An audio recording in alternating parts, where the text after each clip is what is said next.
Hello, good morning. My name is Shahzebi Minan and my student number is 240562004. So I am here today for the case of Suleiman's. Protection of Purchasing and Selling, the Sale of Good Act 1979. The Sale of Good Act is a long established set of law that offers protection to buyer seller in UK commercial transactions. The Act specifies certain terms that apply in the sale of goods, such as conformity of good to the contract description, the implied condition that they were of a satisfactory quality and fit for their purpose, as for the instance of Suleiman's, a restaurant owner who bought a furniture for Amjad Furniture Store. Regarding legal issue, there are concerns about of goods, misrepresentation, and discrepancy in delivery, all of which are addressed by Sales Good of Act. In particular, Suleiman's difficulty with the marble table, dining chair, and sofas are received, all of which were not promised during the sale negotiation. This essay will consider Suleiman's right and remedies available to him under the Sale of Act 1979 in terms of statutory law as well as case law. By examining these, the essay will shed further light on potential legal issue for Suleiman to consider, enabling an in-depth understanding of the opposition he has been seeking a resolution to the dispute. The key issue of the case are non-conformity of goods, misrepresentation, delivery of incorrect goods, and Suleiman's right to reject to the return of the goods. Non-conformity of the good under Sale Act of 1979, that the goods sold must comply with the sale contract. Section 13 of the Act stipulates those goods should be sold as described. This is an important part in the case of the Suleiman because the goods delivered are unlike those held out by someone at the time of sale. Section 13, Sale by Descriptions. Sale Section 13 of the SGA provides that it goods are sold by description. There is an implied condition that they will correspond with the description. Here someone described the table are extra large marble in grey and chair as being good condition with only a little wear and tear, but the delivered item was not up to the mark. Suleiman got only one extra large table and the other was the medium size. The wooden chairs were visibly dirty. There was grease stain, such as discarded violate section 13. The reference case law, Hillingdon Lannister Enterprises Limited versus Christopher Hull Fine Art Limited. Where there is a contract for the sale of the good by description, it is an implied term that they must conform to the description and can be rejected if such is not to the case.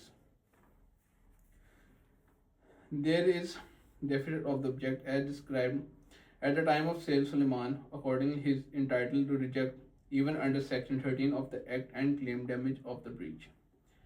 Quality of the good and fitness for purpose. Aside from the description of the good under Sale of Act 1979, there is the further requirement that good must be satisfactory quality and fit for the purpose. The section 14 under subsection 14 and subsection 2, it is required that the goods supplied are of satisfactory quality. Satisfactory quality provider of the course chair, X display chair was sold with the visible issues with such as grease mark and scuffing could make them not be satisfactory quality. This is especially the case of the damage deterioration go beyond what could reasonably be anticipated to have occurred with the X display item with regard to leather sofa. Suleiman's daughter broke out rash upon sitting on it, meaning that there was been something wrong with the sofa. This will be circumstances of provision section 14 subsection 2. For the reference case law, in Roger vs. Parish, it was held that a car that was unfit for purpose due to its defects would be in breach of the section 14 implied term regarding satisfactory quality of sale of good act. The damaged chair and the leather sofa reaction may similarly violate an implied term as to satisfactory quality. Section 14 and subsection 3, fitness for purpose.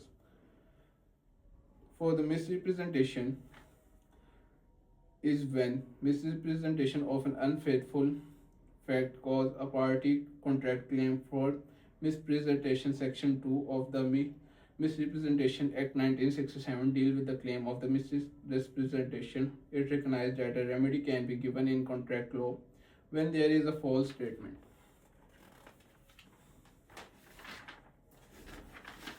Sofa misrepresentation. The leather sofa won't harm anyone with skin problem, someone assured Salman. Considering the Salman kid broke out a rash sitting on the couch, this would seem disgusting on someone's part.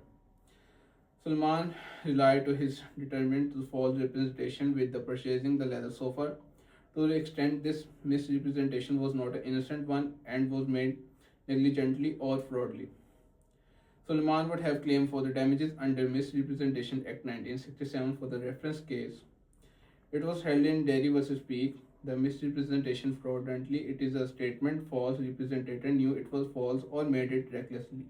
If someone misled Salman by her statement about the sofa, this might be qualify a misrepresentation allowing them to assure for the damages or cancel the contract. Delivery of incorrect goods. Incorrect good delivered as also explained above section 13 will also be breached as the wrong item has been delivered. Suleiman has ordered 25 extra large marble tables but was given only one large table. The other one was the medium size of the wood. These are clear conditions that contract because they have not supplied the good as ordered. Section 35 Delivery of good. Section 35 of the Sale of Good Act 1979 provides delivered goods must conform to the contract. As in the case of Suleiman, who has wrongly accepted the improper tables, he may renounce them under Section 35.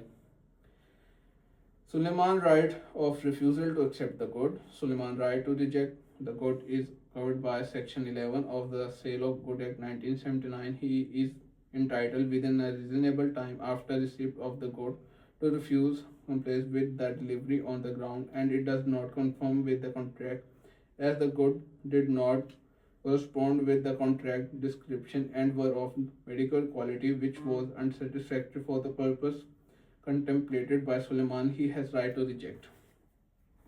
Section 11 Rejection of good. Under Section 11, the buyer may reject the good within a reasonable time if they are not in accordance with the contract. In this instance, the wrong table, broken chair, and defective sofa give Suleiman reasonable ground to reject. Rejection case law for the reference. Steven versus Roger. The court ruled the buyer is entitled to reject good if they are late in delivery, not as described unsatisfactory quality. Salman is entitled to refuse the good due to the breaches. Remedies available to the Suleimans. Right to reject misrepresentation damages for the breach of the contract. So, my honor, I am on my conclusion now. Suleiman entitlement and the resources under Sale of Good Act 1979 as well as Misrepresentation Act 1967 are apparent. He may refuse the good on the ground of non-compliance with the contract, damage to the chair, and the defective nature of the sofa. Further, Suleiman can seek damage for the representation of the leather couches and may be entitled or other refund or delivery of correct items. The fact that the seller failed to actually deliver the good as promised and misrepresented the sofa directly enhance Suleiman's position in refusing to accept delivery of them along with damages.